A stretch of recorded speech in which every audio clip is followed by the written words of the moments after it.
Hi, this is Cheryl Gallant, your Conservative Member of Parliament for the overtaxed riding of Renfrew-Nipissing-Pembroke.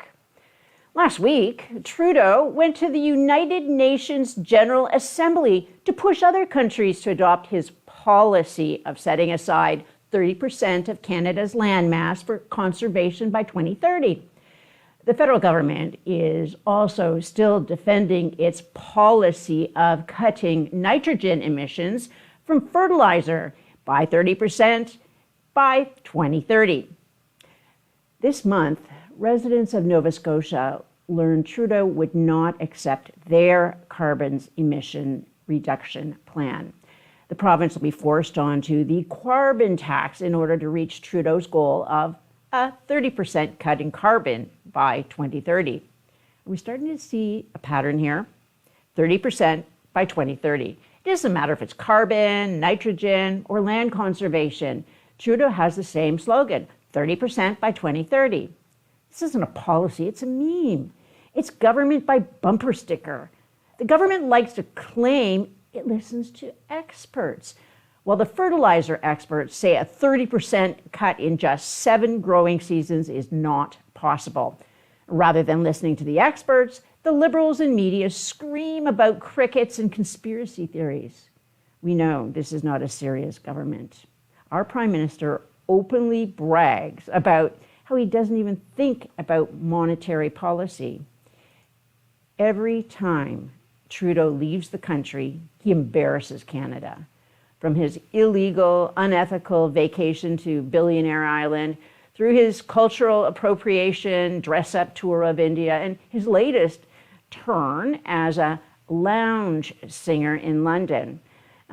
Trudeau doesn't think about monetary policy because he doesn't think about much.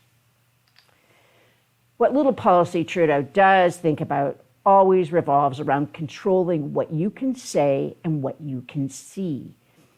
Again, the Liberals are using their favorite talking point to ignore opposition to Bill C-11, the Online Streaming Censorship Act. They're claiming that opposition to their speech control is based on misinformation. They claim this is not about government control. They claim the CRTC is independent and is at arm's length. The Liberals always knew they were lying, and last week they proved it. That's because last week Trudeau told the CRTC he didn't like their recent decision to renew the broadcast license for the CBC. Under the Broadcasting Act, actual broadcasters, meaning companies which use public airwaves, must be licensed by the CRTC. The CRTC can set any conditions it believes are in the interest of Canadian culture, as it is defined in the law. Here's an example of the type of conditions CRTC set in the license renewal. Quote, "The Commission is imposing on the CBC the following requirements to ensure that equity-seeking communities are not only reflected in the public broadcaster's programming, but that the programming is relevant to them.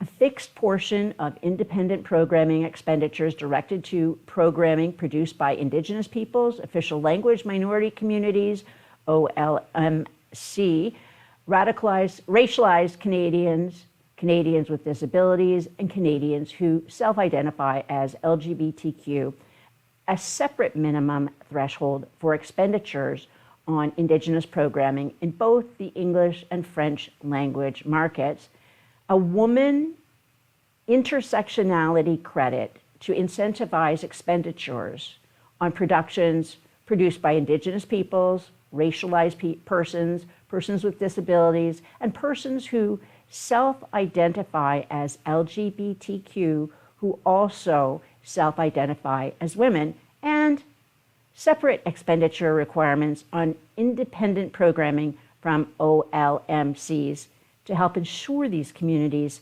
see themselves reflected in programming that's relevant to them. The CRTC even set minimum spending targets for CBC. Quote, "The Commission will require the CBC's English language services to make overall expenditures on Canadian independent programming produced by Indigenous producers, OLMC producers, racialized producers, producers with disabilities, and producers who self-identify as LGBTQ of not less than 30% of all its programming expenditures allocated to Canadian independent productions, end quote. If this sounds like liberal woke speak, you'd be right. But it wasn't woke enough for the radical left. The same special interest groups pushing Bill C-11 lobbied the Liberals to order the CRTC to get even more radical. So the Liberals ordered the CRTC to go back to the drawing board and come up with a decision to make the special interest groups happy. It doesn't matter if you use all the right buzzwords, because as the CRTC found out, this has nothing to do with equality or justice. This is all about money. Well, apparently someone did not want you to hear about the biggest tax hike in history. So I'm going to re-talk or go over what I was saying when the audio was mysteriously cut out. You're going to hear it anyhow, whether they like it or not. Now, so we were talking about tax dollars, and get ready to spend more on tax dollars next year. On January 1st, you can expect to see your paycheck shrink as rates for EI and CPP go up. In April, the carbon tax will go up again by the same amount last year. But it's not only the only automatic tax which goes up in April. There's also the automatic escalator tax on alcohol, tobacco, and cannabis. But the difference between the automatic increase in the carbon tax and the automatic increase in the beer tax is that the taxes on alcohol, tobacco, and pot are tied to the rate of inflation. So the higher inflation rate, the bigger the tax hike. And with inflation at 8% this year, next April, we'll see the biggest April increase in alcohol in Canadian history. But that's not even the worst part. The rate of inflation is determined by Statistics Canada using the Consumer Price Index. StatsCan measures the change in price of a basket of goods and services. And guess what's included in that basket? Beer. So when the tax rate on beer and wine goes up, the rate of inflation goes up.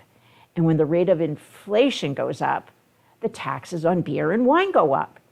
It's a vicious liberal circle of tax, and it has to stop. So please go to CherylGallant.com/bigbeertax and co-sign my letter to Minister Freeland. The Liberals can only get away with the biggest beer tax hike in history if Canadians are in the dark about it. So please tell your friends, like and share this video, sign and share our letter, and together, maybe we can help keep life a little more affordable. But together, we will stop this government from controlling everything we do, everything we see, and everything we hear. And we put Canadians back in charge of our lives. Live from Ottawa, this is Cheryl Gallant.